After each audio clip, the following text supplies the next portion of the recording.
things that I want to listen to are the things that are contributing to the groove. Bass player does that. A lot of times I can feel the bass player without having him in my mix. You know, if he's got an amp and it's over there, I can feel that pretty well. Bass player is occupying a frequency that nobody else is occupying. So even if he's not very loud, I can still hear him in a way, right? One thing that I always like to have on my monitor is the acoustic guitar, because the acoustic guitar is a super rhythmic thing. It's like a hi-hat. It's like, it's really, really top-endy and really, really definite in terms of the beat that it's on and the beat that it's not on, right? So I always want to make sure I have the acoustic guitar in my monitor so that I can be locking with the acoustic player. I like to hear the vocalist because I don't, not because I need to hear what they're saying, because I probably know the song, right? I want to just not step on them. I want to be reminded that they're there. Again, that's a drummer disease issue, so that I don't play a fill that's right on top of them. A while ago, I got a bunch of feedback from a really well-known studio drummer in Nashville named Steve Brewster, and one of the questions I asked him was, how do you play your fills? Like, what's your philosophy? Are you kind of just in the moment improvising to fit the moment, or do you have like predetermined plans? And he said, I don't really have one way or the other with regard to those options. I just listen to the vocals.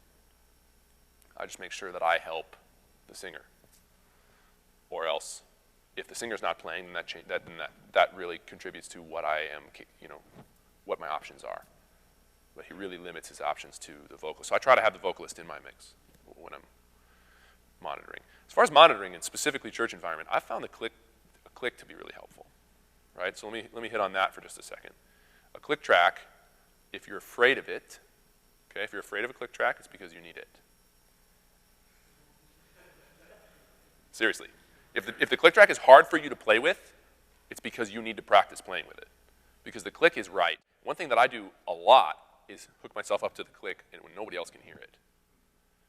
And I'm using that as just a guide to make sure I count off each song right where I want it to be, you know, and that we play the tune there. But I'll turn it off and on while we're playing. Sometimes, you know, we get to the down chorus, I'll kill it.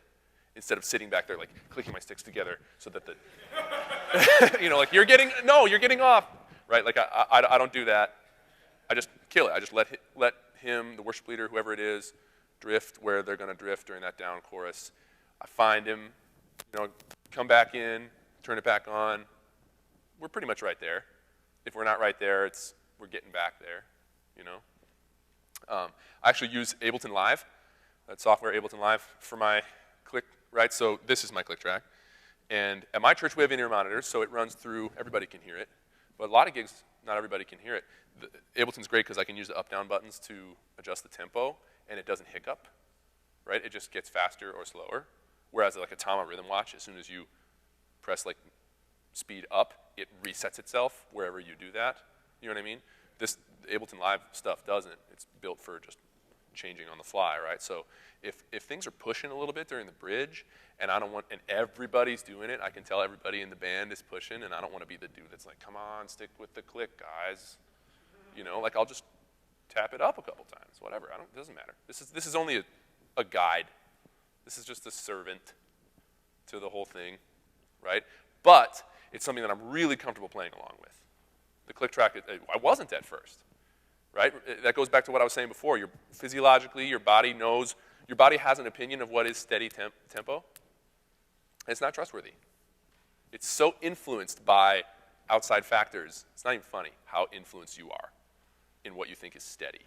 Fatigue, excitement, volume, all of those things influence what you think is steady. And the click doesn't care about any of that. It's just steady. And when you listen to, like most records, most studio albums, they're all done to a click. And nobody thinks they feel sterile. I mean, there are some that feel sterile, but most of those great albums that we all love, they're recorded to a click and they sound great, right? So the dude who says, clicks make everything really stiff, is the dude who can't play to a click very well. And is saying that because it makes him stiff, because he can't be who he wants to be to follow a click, so he has to stiffen up, right? And now I'm talking about practicing again. Just practice it. Make it easy. Make playing to a click easy, and you won't be stiff anymore.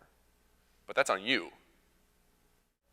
Like, I'm thinking of Sunday nights when I play at Westwood Church in Chanhassen. Joel Hansen leads out there, and I'm in Joel's band, like I mentioned before. It's one of the guys that I play with. And there are tunes where he'll say, give me a tempo to start this song. So sometimes if I've got a shaker in my hand, I'll just start shaking it, and then he'll come in. Or maybe I'll count us in, right? Or maybe I'll just give him some hi-hat or something like that. There are other tunes that he says, why don't you just let me start this and you can find me, right? So he starts it, and I start the click where I think it's supposed to be, and he's a little faster, so I just notch it up. Just kind of find where he's at. Then I come in with him, and then I turn it on, right? Like I said, I turn it off and on a lot while I'm playing. It's not like the click is the boss in those, you know what I mean?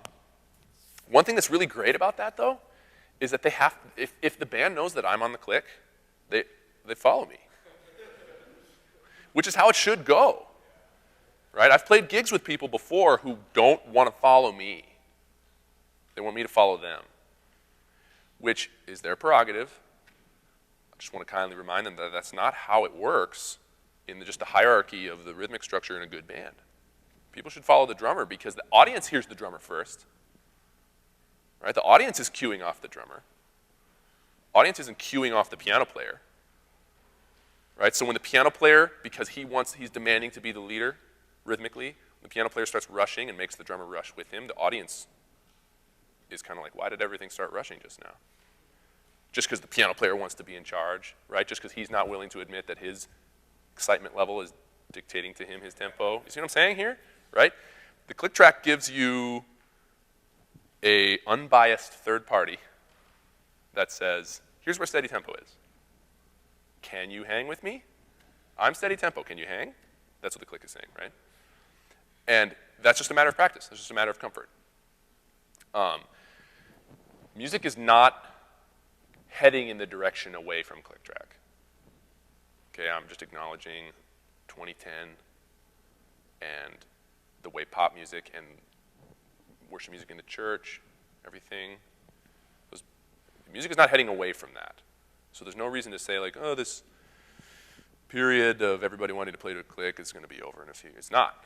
It's going to get probably more firmly entrenched, in my mind. So I think everybody does themselves a favor. Drummers, especially, worship leaders, everybody.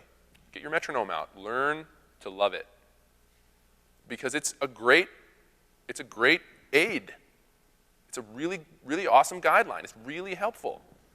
Even when, what I was going to mention this before, one of the cool things that happens when you've got the click all the time as a drummer and everyone obeys you is that you end up playing the same songs, the same tempo all the time, which just kind of cements them.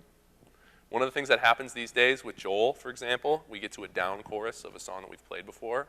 I'll kill the click when he gets off from it. He doesn't get off from it. He doesn't even hear it. He's flying blind for 8 bars, just sticking right with it.